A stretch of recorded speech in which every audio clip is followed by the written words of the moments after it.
Hi, I'm Bill O'Reilly. Thank you for watching us tonight. The politics of ridicule. That is the subject of this evening's Talking Points memo. Robust debate is vital to America.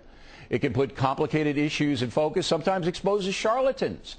Stating your case with strength and dignity is the sign of a patriot. But in today's political landscape, ridicule is on the rise, and both the left and the right are using it. She lied. She avoided taking personal responsibility. She blamed others. Perez Hilton, the judge, was on MSNBC. I don't know who that sick, fat pervert is, and I never want to hear his name. We'll be talking also about Venezuela's Hugo Chavez. Guess what? That little love affair with his fellow socialist, Barack Obama, didn't last long. To be fair, Obama is the person now most likely to put to have poison put in his coffee by Hillary, but that's only because Bill Clinton stopped eating and drinking around Hillary years ago.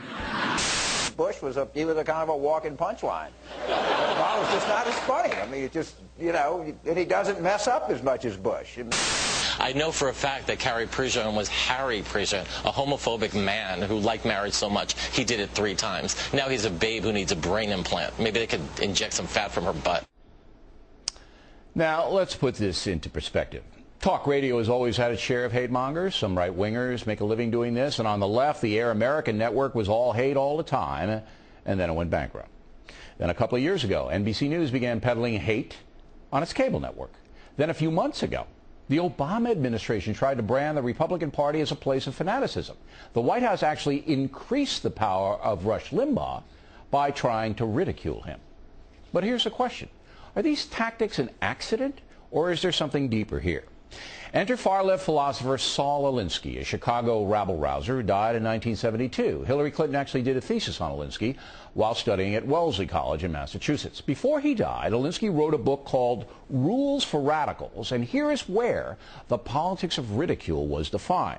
According to Alinsky, in order to change America into a far-left bastion, traditional Americans must be marginalized, attacked. Alinsky lays it out in 5 radical rules. Here is Rule 5. Quote, ridicule is man's most potent weapon. It is almost impossible to counterattack ridicule. Also, it infuriates the opposition, who then react to your advantage. Now, that's exactly the tactic the hate mongers at NBC are using, is it not? And very close to the White House Republican deal. Alinsky also laid out how to attack opponents in Rule 4. Quote, you can kill them, for they can no more obey their own rules than the Christian church can live up to Christianity, unquote.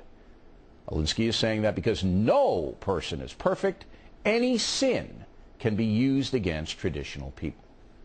The American press does that all day long.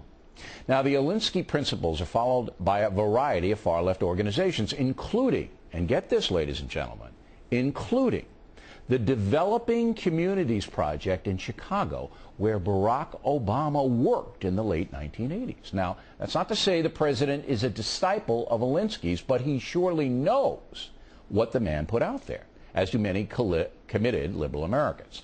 So the politics of ridicule is no accident. It is a game plan, a blueprint. It is currently being used by a major television news organization and perhaps by the White House itself. Now you know.